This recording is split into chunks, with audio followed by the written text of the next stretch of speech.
اور پولیٹیکلی یہ کتنا فیزیبل ہے پی ٹی آئی کی حکومت کے لیے کہ آئی ایم ایف کی ڈیمانڈز مان کے بجلی کی قیمت پہلے ہی بہت زیادہ ہے، میرے خیال میں خطے میں سب سے زیادہ مہنگی ہے. یہ پیٹرول پہ تو کہتے ہیں کہ جب سب سے سستی ہے، لیکن بجلی کو نہیں دیکھتے جو سب سے مہنگی ہے. تو میں آپ سے جاننا یہ چاہتا ہوں اکنامک مینجمنٹ ہماری کمزور ہے یا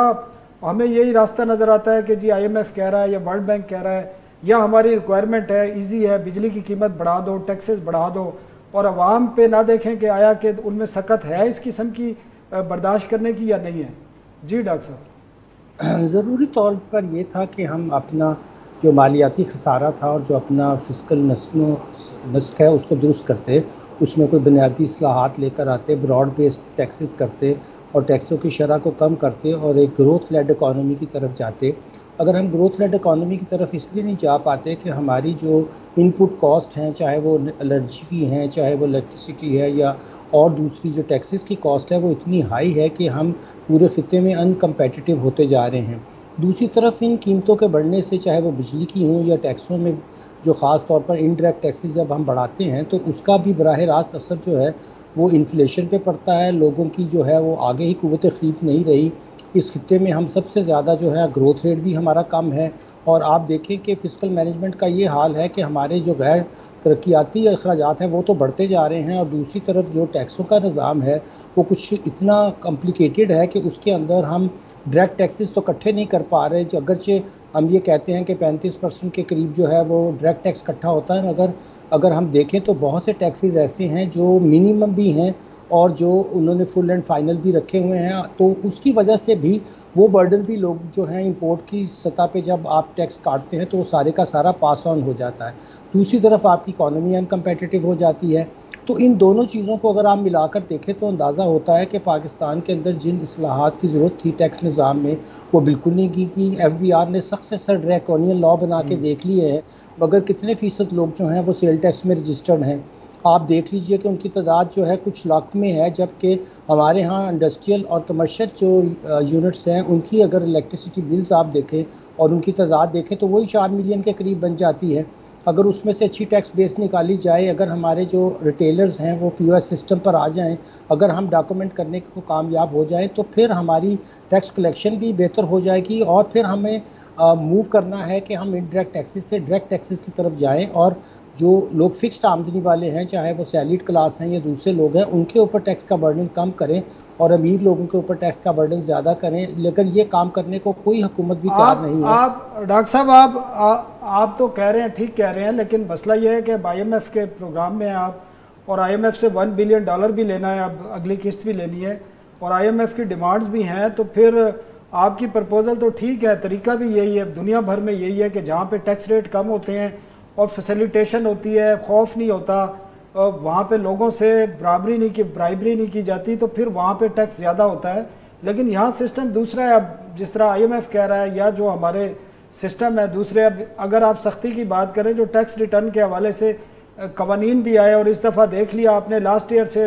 بڑی مشکل سے اس سے بھی کم ریٹرن جمع ہوئے اور 15 دن ڈیٹ ایکسٹینڈ کرنا پڑی ہے. تو صورتحال تو اس قسم کی ہے اس ملک میں. جی صاحب، آئی ایم ایف یہ تو نہیں کہہ رہا کہ آپ اپنے ٹیکسوں کے نظام کے اندر بے تحاشا ایگزمپشنز رکھیں. اب آپ دیکھیے کہ ہر سال ہماری ایگزمپشنز جو ہیں وہی پورے ٹیکس کا 44% کے قریب بن رہی ہیں. اگر ہم ان ساری ٹیکس ایگزمپشنز کو ختم کریں اور اپنے نظام کو سادہ کریں اور لوگوں کو فیسیلیٹیٹ کریں، ٹیکس ریٹرن کے اندر جو ہے اس کو سادہ بنائیں، اردو میں لائیں، وہ 1 پیج کی ریٹرن ہو اور اپنا ٹیکس ریٹ کم کریں، تو کوئی وجہ نہیں ہے کہ ہم آگے نہ بڑھ سکیں. مگر وجہ یہی ہے کہ ہم زیادہ سے زیادہ ٹیکس امپورٹ سٹیج پر اکٹھا کرنا چاہ رہے ہیں. آپ دیکھ لیجئے کہ شہباز رانا صاحب کی سٹوری کے اندر بالکل بیان کیا گیا ہے کہ نہ ہی ہم نے ڈومیسٹک سیل ٹیکس اکٹھا کیا ہے، نہ ہی ہم نے جو ہے وہ امیر لوگوں سے ٹیکس اکٹھا کیا ہے. سارے کا سارا ہمارا جو زور ہے وہ ہے امپورٹ سٹیج ٹیکسیشن پہ. اور امپورٹ سٹیج ٹیکسیشن دوسرے ممالک میں کہیں بھی 5-7% یا زیادہ سے زیادہ 10% ہوتی ہے. ہمارے ہاں اگر سارے ٹیکسز کو اکٹھا کر کے اس کی شرح نکالی جائے تو وہ 40-45% سے بھی بڑھ جاتی ہے. اور یہی وہ وجہ ہے جس پہ آئی ایم ایف ہمیں بار بار کہتا ہے کہ آپ اپنے ٹیکس کے نظام کو براڈ بیس کریں اور اپنے جو آپ کے امیر طبقات ہیں ان سے ٹیکس لیں. ٹھیک ہے ڈاکٹر صاحب، ایک ہم وقفہ لیتے ہیں اور وقفے کے بعد ہم پھر سے پوچھیں گے کہ ورلڈ بینک کی بھی ایک رپورٹ آئی ہے جس میں یہ خدشہ ظاہر کیا گیا ہے کہ پاکستان میں پاورٹی بھی بڑھ سکتی ہے اور مہنگائی بھی بڑھ سکتی ہے.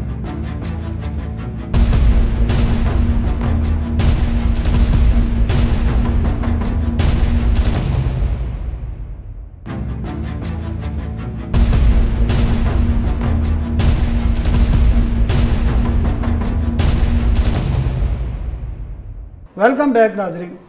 شہباز ڈاکٹر صاحب نے تو بتا دیا کہ نظام میں فلاز ہیں, ریفارمز ہو نہیں رہی ہیں. آپ ٹیکس ریونیو اکٹھا کرنے کے حوالے سے کوششیں تو بہت کرتے ہیں, ریٹ بڑھانے سے یا اس قسم کے ایزی امپورٹ پر زیادہ ٹیکس لینے سے تو مسائل حل نہیں ہو گئی. یہ ایک عارضی چیزیں ہیں. پرمیننٹ جو حل ہوتا ہے وہ کیا ہوگا ہمارے لیے, کیونکہ اور جو ہمارا سسٹم ہے, جس طرح آپ نے بھی اسٹوریاں کی ٹیکس ریٹرن کے حوالے سے, آپ نے دیکھ لیا انہوں نے قوانین بھی لے کے آئے, آرڈیننس بھی لائے, کہا بھی کہ جو نہیں جمع کرائے گا اس پہ جرمانے بھی ہوں گے اور گرفتاریاں بھی ہوں گی اور یہ بھی ہوگا, لیکن ہوا کچھ نہیں. پہلے سے بھی کم لوگوں نے ٹیکس ریٹرن جمع کرائے. ثناء اللہ خان صاحب, اس میں جو پولیٹیکل لیڈرشپ ہوتی ہے ان کا جو مائنڈ سیٹ ہے وہ بڑا امپورٹنٹ ہوتا ہے. پہلے یہ ہوتا تھا کہ انڈائریکٹ ٹیکسز ہوتے تھے, اراؤنڈ 60% آپ کے ہوتے تھے انڈائریکٹ, اور 38, 39, 40% آپ کے ڈائریکٹ ٹیکسز ہوتے تھے. اور باوجود اس کے کہ 40% ریشو ہوتی تھی جو کم تھی وہ بھی, لیکن جو پولیٹیکل لیڈرشپ ہوتی تھی وہ ڈیفینسو ہوتی تھی کہ نہیں ہمیں اس کو بڑھانا ہے. ایٹ لیسٹ وہ کہتے ہیں کہ فیس سیونگ کے لیے وہ کہتے تھے کہ نہیں یہ ریشو جو ٹھیک نہیں ہے ہم اس کو ٹھیک کریں گے, ڈائریکٹ ٹیکسز کو بڑھائیں گے. جب ملک کا وزیر خزانہ خود کہے کہ جی شارٹ ٹرم میں ہمارے انڈائریکٹ ٹیکسز بڑھیں گے, تو پھر ایف بی آر تو سب کے گلے کے اوپر چھرے چلائے گا نا. آج بھی جو ان کی آئی ایم ایف کے ساتھ مذاکرات ہو رہے ہیں اس میں یہی بات ہو رہی ہے کہ جو ڈائریکٹ ٹیکسز ہیں اس کو آپ فار دا ٹائم بینگ 5-6 ماہ کے لیے پینڈ کر دیں, اور جو انڈائریکٹ ٹیکسز ہیں وہ ہم فوری کرنے کو تیار ہیں. تو یہ پولیٹیکل لیڈرشپ جو ہوتی ہے یہ ڈیسائیڈ کرتی ہے, اور پولیٹیکل لیڈرشپ نے یہ ڈیسائیڈ کیا ہے کہ جو سب سے آسان طریقہ ہے وہ یہ ہے کہ آپ لوگوں کے اوپر وہ جو ہے نا چھری وہ بھی الٹی کر کے چلاؤ. تو ان کو سیاسی قیمت بھی اس کی ادا کرنی پڑے گی. They don't care, frankly speaking, یہ بڑی میں ایک سویپنگ اسٹیٹمنٹ دے رہا ہوں, but they do not care. اگر یہ پرواہ کر رہے ہوتے تو اس وقت ملک کے حالات بہتر ہوتے, مہنگائی اس وقت آپ کی اتنی نہ بڑھ رہی ہوتی. نیشنل پرائس مانیٹرنگ کمیٹی کی جو ایک ویکلی میٹنگ ہوتی ہے وہ بلا کے آپ کوئی ملک کے اندر ترقی نہیں لا سکتے, آپ کوئی ملک کے اندر مہنگائی کے کنٹرول, اس میں تو کہا جاتا ہے مہنگائی کم ہو رہی ہے. نہیں دیکھیں وہ کیا کرتی ہے, این پی ایم سی کرتی ہے, وہ جو ایس پی آئی آتا ہے آپ کا سینسٹیو پرائس انڈیکس, اس کو اٹھاتی ہے ویکلی, اس کی مانیٹرنگ کرتی ہے, اس کے اوپر ایک روزی سی پکچر بتائی جاتی ہے جی یہ دیکھیں جی 0.07% آن ایوریج مہنگائی کم ہو گئی ہے, وہ چاہے کسی وجہ سے بھی ہو, اور اس کے بعد اپریسیشن ہوتی ہے. این پی ایم سی کا جو پاکستان کا فیڈرل سٹرکچر ہے اس کے اندر مجھے بتائیے کہ این پی ایم سی کے پاس کون سی پاورز ہے. این پی ایم سی صرف جو ہے نیشنل پرائس مانیٹرنگ کمیٹی جس کو وزیر خزانہ خود چیئر کرتے ہیں, وہ قیمتوں کا جائزہ لے سکتا ہے. ہمارے ملک میں ایک مذاق بن چکا ہے, قیمتوں کا جائزہ لینا وزیر خزانہ کا کام نہیں ہے. قیمتوں کا جائزہ لینا جو ہے وہ پرائم منسٹر آف پاکستان کا کام نہیں ہے, ان کا کام ہے پالیسیز دینا اور اس کے اوپر امپلیمنٹیشن کروانا. یہ جو اگر آپ ڈپٹی کمشنر گریڈ 19 کا کام جب وزیر اعظم پاکستان کریں گے, یا وزیر خزانہ گریڈ 19 کے جو ہوتا ہے ڈپٹی کمشنر آپ کا, یہ میرا خیال وہی 19 کا ہی ہوتا ہے یا 18 کا, جو بھی ان کا گریڈ 18 میں بھی ہوتا ہے 19 کا, تو ان کے اس گریڈ کے وہ کام کریں گے تو پھر یہی ہوگا. سب سے بڑی بات ہے کہ این پی ایم سی کے پاس کوئی ٹیتھ نہیں ہے. وہ ایک فیصلہ کرتی ہے کہ کل مارکیٹ میں چینی کی قیمت 90 روپے فی کلو کروا دو, آج 110 روپے سے زیادہ مہنگی ہے, تو کیا وہ کروا سکتے ہیں؟ یہ تو ڈیسیجن کئی دفعہ ہو چکا ہے, تو کیا وہ کروا سکتے ہیں؟ تو دس از مائی آرگومنٹ. پھر دوسری بات جو آپ ڈائریکٹ ٹیکسز کی کہہ رہے ہیں, میرا خیال ہے کہ ایف بی آر شاید خود بھی باوجود اس کے کہ بڑی کیمپین لانچ کی ہوئی ہے, انہوں نے ایفرٹس بھی کر رہے ہیں. ان کا اگر آپ کی جو گوشوارے ہیں نا, اگر اس کا نمبرز بڑھتے ہیں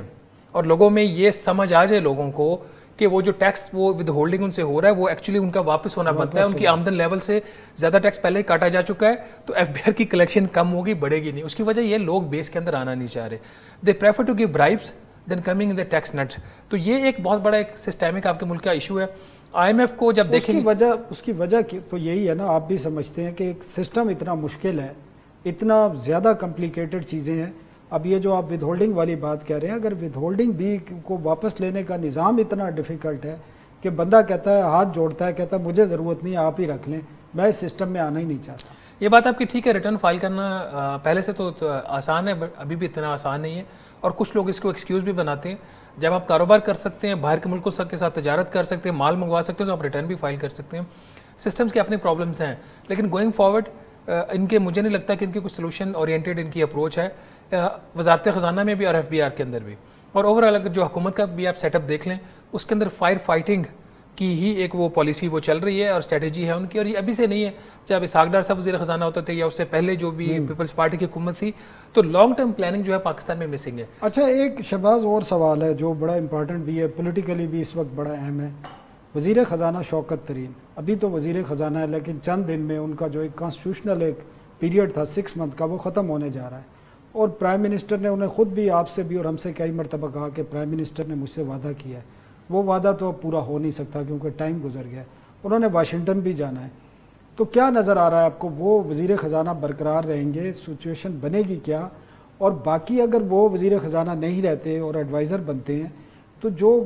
کمیٹیز ہیں، ای سی سی ہے، ایکنک ہے، یا کیبنٹ کمیٹی آن انرجی ہے، یا اس قسم کی کمیٹیاں، ان کی پوزیشن کیا ہوگی اور کون ان کو چیئر کرے گا؟ ثناء اللہ خان صاحب، اس میں پولیٹیکل خیر یہ کویشچن ہے آپ کا، اور میں اس پہ صرف اپنے اسیسمنٹ دے سکتا ہوں. مجھے پولیٹیکل معاملات کتنا نہیں پتا، آپ میرے سے زیادہ سمجھدار ہیں ان چیزوں میں. لیکن ایک بات کہی جا سکتی ہے کہ شوکت ترین صاحب نے بارہا یہ بات کہی کہ جی مجھے وزیر اعظم صاحب نے میرے سے وعدہ کیا مجھے سینیٹر بنائیں گے، اور مجھے ان کے وعدے پر اعتماد ہے. اور میں تیسری بات وہ کہتے ہیں میں کہیں نہیں جا رہا، میں وزیر خزانہ رہوں گا. افیکٹولی 15 اکتوبر کو جب وہ امریکہ میں مذاکرات کریں گے IMF کے ساتھ، تو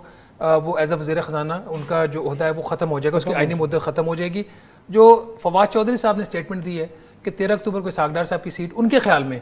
وہ خالی ہو جائے گی، اور بقول فواد چودھری صاحب کے 7 نومبر کو ان کو سینیٹر بنا دیا جائے گا. وہ مجھے پلان تھوڑا سا ایمبیشیس لگ رہا ہے. معاملہ کورٹ میں ہے. اسحاق ڈار صاحب انہوں نے ای میل لکھی ہے الیکشن کمیشن آف پاکستان کو، انہوں نے کہا جی کہ میں حلف اٹھانے کے لیے تیار ہوں، میں پاکستان کے آئین کے تحت حلف اٹھانا چاہتا ہوں، لیکن مجھے حلف اٹھانے سے جو روکا ہوا ہے وہ سسپینشن آرڈر ایک ہے سپریم کورٹ آف پاکستان کا غالباً 8 مئی 2018 کا، جس میں ان کا جو نوٹیفیکیشن تھا سینیٹر بننے کا وہ انہوں نے معطل کیا ہوا ہے. اس کے خلاف سپریم کورٹ میں حکومت نے اپیل فائل کی ہے، لیکن ابھی اپیل وہ ٹیک اپ نہیں. 15 تک تو وہ نہیں بن سکتے نا، اس کے بعد مشیر خزانہ ہوں گے. جو آپ کا سوال ہے اس میں میں صرف یہی کہہ سکتا ہوں 15 اکتوبر سے لے کے 7 نومبر تک یا جب تک بھی وہ سینیٹر نہیں بنتے اور دوبارہ وزیر خزانہ کو عہد نہیں لیتے، اسلام آباد ہائی کورٹ کے ججمنٹ کے مطابق نہ وہ اقتصادی رابطہ کمیٹی کی میٹنگ چیئر کر سکتے ہیں، نہ اکنامک وہ جو executive committee of national economic council کی وہ میٹنگ چیئر کر سکتے ہیں. تو آپ کی جو اکنامک پالیسی میکنگ ہے وہ ایک لمبو میں چلی جائے گی، ایک اس میں ایک آئے گا تھوڑا سا پرابلم آئے گا آپ کو. ڈاکٹر صاحب، ورلڈ بینک کی ایک رپورٹ آئی ہے 2 روز ہو گئے ہیں، اور اس میں 2 چیزیں بڑی امپورٹنٹ ہیں جو میں پبلک ویو سے دیکھتا ہوں. ایک تو انہوں نے کہا انفلیشن اس سال کم نہیں ہوگی بلکہ بڑھے گی، 9-10% بھی ہو سکتی ہے، اور ساتھ ہی انہوں نے کہا کہ پاورٹی جو ہے، غربت جو ہے وہ تقریباً اس وقت وہ بتاتے ہیں 38 سے 39% ہے، جو اسی طرح برقرار رہے گی، بڑھ سکتی ہے، کم نہیں ہو سکتی. تو اس کے کیا اثرات کیا دیکھ رہے ہیں آپ ہمارے سیاست پر، ہماری معاشرے پر، کیا اثرات مرتب ہو سکتے ہیں؟ جی دیکھیے، گروتھ ریٹ اگر ہمارا کم رہتا ہے، 4 انہوں نے کہا تھا، وہ اس کے بہت 3.5 پر دیکھ رہے ہیں. اور آپ نے انفلیشن کی اور جو غربت کی بات یہ ہے کہ ابھی شہباز احمد نے بڑی اچھی بات کی ہے. دراصل یہ پولیٹیکل لیڈرشپ جب تک بلائنڈس ڈال کر بیٹھی رہے گی اور سمجھے گی کہ یہ جو خبریں لگ رہی ہیں یہ فیک ہیں، جو لوگ ہمارے تنقید مناسب کر رہے ہیں وہ غلط کام کر رہے ہیں، اور جب تک وہ خود اس میں نہیں آئیں گے تو کچھ بھی بدلنے والا نہیں ہے. اور ورلڈ بینک بھی جو ان کو چہرہ دکھا رہا ہے کہ بھئی یہ دیکھ لیجئے آپ کے اعداد و شمار درست نہیں ہیں، جو باتیں آپ کرتے ہیں وہ حقیقت پہ مبنی نہیں ہیں، اور آپ کو اپنی جو ہے بنیادی اصلاحات کرنی ہوگی، آپ کو اپنی سرکولر ڈیٹس پہ قابو پانا ہوگا، پھر یہ جو آپ سبسڈیز دیتے ہیں اس کو بھی آپ کو کم کرنا ہوگا، اور آپ کو اپنی ترقی کی جو اشارہ ہے اس پہ اوپر ملک کو لے کر جانا ہوگا. پاکستان کی آبادی جس طرح رفتار سے بڑھتی ہے اس رفتار سے ہماری ترقی کی اگر ہم 6-7% گروتھ ریٹ ایک لمبے عرصے کے لیے نہیں کرتے، یہاں نہ غربت ختم ہوگی، نہ روزگار کے مواقع پیدا ہوں گے، نہ ہم ٹیکسز اکٹھے کر سکیں گے، نہ ہم اکانومی کو آگے بڑھا سکیں گے. وزیر اعظم محترم سے ہم درخواست ہی کر سکتے ہیں کہ وہ اپنے کمرے کے بلائنڈز ہٹا کر ذرا لوگوں کی نبض پر ہاتھ رکھیں اور وہ ان باتوں کو چھوڑ دیں. اور اپوزیشن کو بھی چاہیے کہ وہ اپنے سیاسی ایجنڈے کو چھوڑ کر اب صرف ملکی معیشت کو بہتر بنانے کی بات کریں. اگر ہم اسی طرح IMF ورلڈ کی سبجوگیشن میں رہے تو پھر یہ 23ویں پروگرام کی بجائے مجھے لگتا ہے کہ ہم کئی اس طرح کے اور پروگرام بھی کریں گے، اور ہر دفعہ آپ اور میں اور شہباز بیٹھ کر یہی باتیں کر رہے ہوں گے کہ ہمیں معیشت کو کیسے درست کرنا ہے، ہمیں روزگار کیسے پیدا کرنا ہے، ہمیں اپنی قیمتوں کے افراط زر کو کیسے قابو کرنا ہے. آپ کے ہاں ہی 50 سال بعد بنگلہ دیش کے اعداد و شمار دیکھ لیں اور اپنے اعداد و شمار دیکھ لیں، ساری کہانی سامنے آ جاتی ہے. تو بڑے افسوس کی بات ہے کہ ہماری کو کوئی اس بات کا احساس نہیں ہے. ٹھیک ہے ڈاکٹر صاحب، ڈاکٹر اکرام الحق صاحب، شہباز رانا صاحب، بہت بہت شکریہ. ناظرین ایک وقفہ لیتے ہیں اور وقفے کے بعد ہم بات کریں گے. افغانستان کا ایک تجارتی وفد پاکستان کے دورے پر ہے اور افغان چیمبر کے ایک ڈائریکٹر اجمل صافی صاحب ہمارے ساتھ موجود ہوں گے، جن سے ہم افغانستان کے حوالے سے بات کریں گے، پاکستان افغانستان تجارت اور افغانستان کو انٹرنیشنل ٹریڈ کے حوالے سے جو اس وقت مشکلات ہیں، ان کی شپمنٹ بند ہیں تمام، اور عوام کو جو وہاں پر مشکلات ہیں اس پر بات کریں گے ایک وقفے کے بعد۔